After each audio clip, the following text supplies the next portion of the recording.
বিসমিল্লাহির রহমানির রহিম। বাংলাদেশ ইসলামী ছাত্র মজলিস কর্তৃক আয়োজিত দেশের ফ্যাসিবাদ বিরোধী সকল ছাত্র সংগঠনের নেতৃবৃন্দের সাথে আগামী ভবিষ্যৎ বাংলাদেশ নির্মাণ এবং বৈষম্যহীন ক্যাম্পাস গড়তে কি ধরনের চ্যালেঞ্জ এবং এই চ্যালেঞ্জ মোকাবেলায় আমরা কিভাবে অগ্রসর হতে পারি, সামনে এগিয়ে যেতে পারি, এই বিষয়ে আমরা বেশ অনেকক্ষণ কথা বলেছি, অনেকের সবার আমরা কথা শুনেছি। এই আলোচনা বা মতবিনিময় শেষে আমাদের সবার কথার মধ্যে যে বিষয়গুলো উঠে এসেছে, আগামী বৈষম্যহীন ক্যাম্পাস করতে আমাদের যে বিষয়গুলো উঠে আসছে তার মধ্যে এক নম্বর হচ্ছে ছাত্র রাজনীতি। আমরা যদি খেয়াল করি 1971-এর মহান মুক্তিযুদ্ধ থেকে শুরু করে আমাদের জুলাই গণঅভ্যুত্থানের মাধ্যমে যে মুক্তিযুদ্ধ, আমাদের নতুন দেশ আমরা পেয়েছি, এই সকল ধারাবাহিকভাবে সকল আন্দোলনে, সকল সংগ্রামে ছাত্র সংগঠনের ছাত্র রাজনীতির উল্লেখযোগ্য ভূমিকা ছিল। সুতরাং ছাত্র রাজনীতি বন্ধ নয়, বরং ছাত্র রাজনীতি থাকবে, এর আপনার সংস্কার প্রয়োজন, যেটা ছাত্ররা গ্রহণ করবে। বর্তমান ক্যাম্পাসে ছাত্রদের মধ্যে যে ধরনের ক্রিয়া বা প্রতিক্রিয়া আমরা দেখতে পাচ্ছি, সেটা হচ্ছে বিগত 15 বছরের বা 16 বছরের আওয়ামী লীগের লাঠিয়াল বাহিনী ছাত্রলীগ কর্তৃক যে চিত্র ছাত্রদের সামনে উঠে এসেছিল, হত্যা, গুম, খুন, ধর্ষণের সেঞ্চুরি, হলে সিট বাণিজ্য, এভাবে করে যে কালচার আমরা দেখেছি, আবার ফাহাদের মতো মেধাবী ছাত্রের যে হত্যা, যে কালচার ছাত্র সমাজ বিগত সময় দেখেছে, ছাত্র রাজনীতিকে আসলে সাধারণ শিক্ষার্থীরা সেভাবে মূল্যায়ন করছে, যার কারণে ছাত্র রাজনীতি বন্ধের কথা আসছে। মূলত ছাত্র রাজনীতি বন্ধ নয়, বরং ওই অপরাজনীতি থেকে সরে এসে আমরা একটি সুন্দর ক্যাম্পাস এবং বৈষম্যহীন ক্যাম্পাস করতে যে রাজনীতি দরকার, আমরা সেই রাজনীতি করতে চাই। ছাত্র সংগঠনগুলোর সবার মতামতের যে জিনিসটা উঠে আসছে, যে ক্যাম্পাসের সকল ছাত্র সংগঠনের সহাবস্থান থাকা প্রয়োজন। কেউ কারো বিরুদ্ধে না, কেউ কাউকে ক্যাম্পাস থেকে বিতাড়িত করবে, কেউ কাউকে সহ্য করতে পারবে না, এরকম না, বরং সহাবস্থান চাই, সবার এখানে সহাবস্থান নিশ্চিত করা প্রয়োজন। যে বিষয়টা আরো উঠে আসছে সেটা হচ্ছে যে ক্যাম্পাসে আমরা প্রতিযোগিতামূলক রাজনীতি চাই, প্রতিদ্বন্দ্বিতামূলক নয়, তাহলে আমাদের এই সংঘাতটা থাকবে না। আমাদের শিক্ষা ব্যবস্থার পুনর্গঠন প্রয়োজন। এই শিক্ষা ব্যবস্থার পুনর্গঠনের জন্য আমরা দেখেছি যে অন্তর্বর্তীকালীন সরকার অনেকগুলো কমিশন করেছে, কিন্তু শিক্ষা কমিশন করে নাই।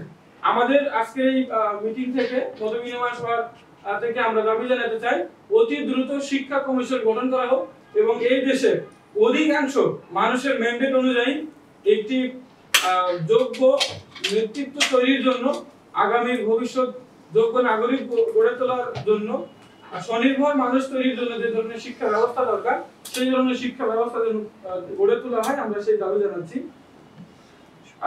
প্রত্যেক ছাত্র সংগঠনের আদর্শ এবং নীতি থাকবে, তারা নিজেদের ব্যানারে নিজেদের মতো করে কাজ করবে, কিন্তু বৈষম্যহীন ক্যাম্পাস করতে আমরা প্রত্যেকেই দেশের জাতীয় স্বার্থে ঐক্যবদ্ধ এবং এক হয়ে কাজ করব।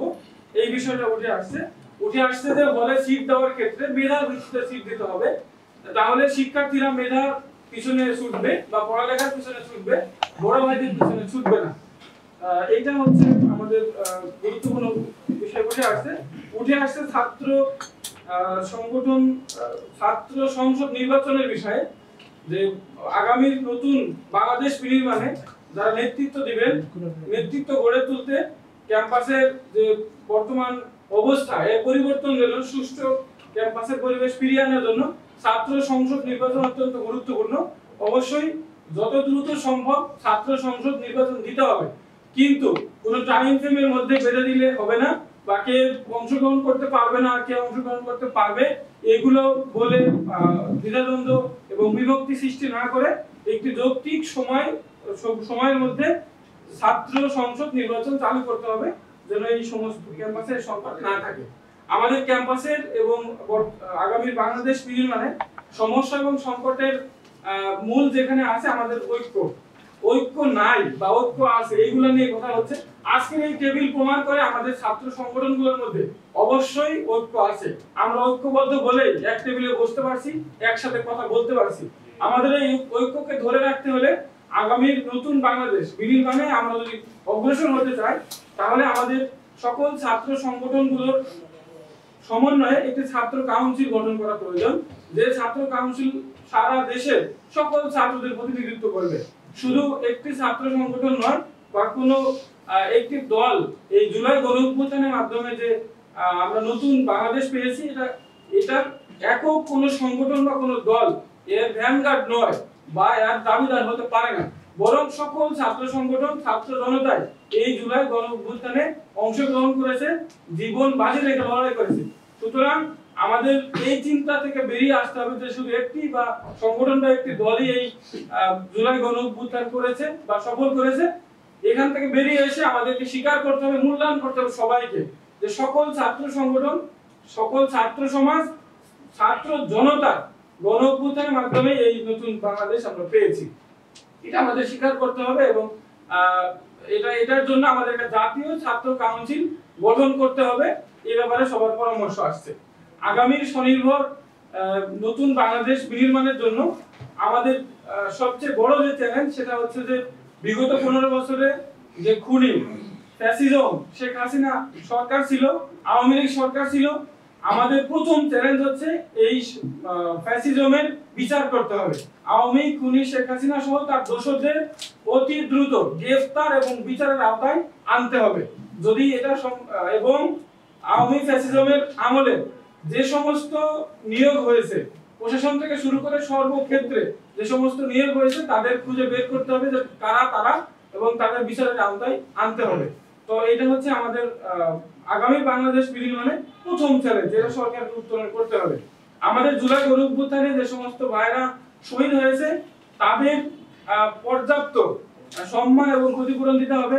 যারা আহত হয়েছে, তাদের এখনো আমরা দেখি হাসপাতালে কাতরাচ্ছে চিকিৎসার অভাবে।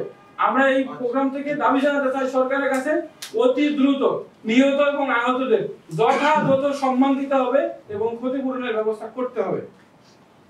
ছাত্র সংগঠনগুলোর নেতৃবৃন্দের সাথে প্রধান উপদেষ্টার মতবিনিময় হওয়া প্রয়োজন। কেন নয়, ছাত্র জনতা গণঅভ্যুত্থানের মাধ্যমে যে সরকার গঠিত হয়েছে, আমরা দেখেছি যে জনতার যারা লিড দিচ্ছেন বা নেতৃত্ব দিচ্ছেন, রাজনৈতিক নেতৃবৃন্দ, তাদের সাথে প্রধান উপদেষ্টা বসছেন, আলাপ আলোচনা করছেন, পরামর্শ দিচ্ছেন, সেভাবে উনি দেশ পরিচালনা করছেন। প্রথম হচ্ছে ছাত্র, তারপরে জনতা। সুতরাং এই আন্দোলনের সবচেয়ে বেশি এবং বড় ভূমিকা ছিল ছাত্রদের। এই ছাত্রদের প্রতিনিধিদের সাথে, ছাত্র সংগঠনগুলোর নেতৃবৃন্দের সাথে প্রধান উপদেষ্টার অতি দ্রুত বসা দরকার। আমরা তার সাথে বসতে চাই, আমরা তাকে সম্মানের সাথে বলতে চাই, প্রধান উপদেষ্টা মহোদয়কে বলতে চাই, আমরা যে আগামী বাংলাদেশ আপনি বলেছেন তরুণ এবং ছাত্রদের স্বপ্ন বাস্তবায়ন করতে চান, আমাদের সাথে বসুন। আমরা কেমন বাংলাদেশ চাই, আমরা কিভাবে এই বাংলাদেশকে দেখতে চাই, আমাদের কথা শুনুন, আমাদের সাথে মত বিনিময় করুন। এরপরে আপনি নতুন বাংলাদেশ গড়বেন ইনশাআল্লাহ। এছাড়া আরো গুরুত্বপূর্ণ বিষয় হচ্ছে আসছে বিগত সময়ে বিডিআর হত্যা সহ যত হত্যাকাণ্ড ঘটেছে, বিচার বহির্ভূত হত্যাকাণ্ড হয়েছে, শাপলা চত্বরে যে হত্যাকাণ্ড হয়েছে, এই সকল হত্যাকাণ্ডের বিচার সরকারকে দৃশ্যমান করতে হবে। এই বিষয়গুলো আমাদের এখানে উঠে আসছে। আমরা সর্বশেষ বলতে চাই যে আমাদের যে জুলাই গণঅভ্যুত্থানের মাধ্যমে অর্জিত দেশ স্বাধীনতা, এই দেশ এবং স্বাধীনতাকে আমরা সামনের দিকে অগ্রসর করতে চাই, এগিয়ে নিতে চাই। এজন্য আমাদের প্রয়োজন হচ্ছে ঐক্যবদ্ধ থেকে কাজ করা।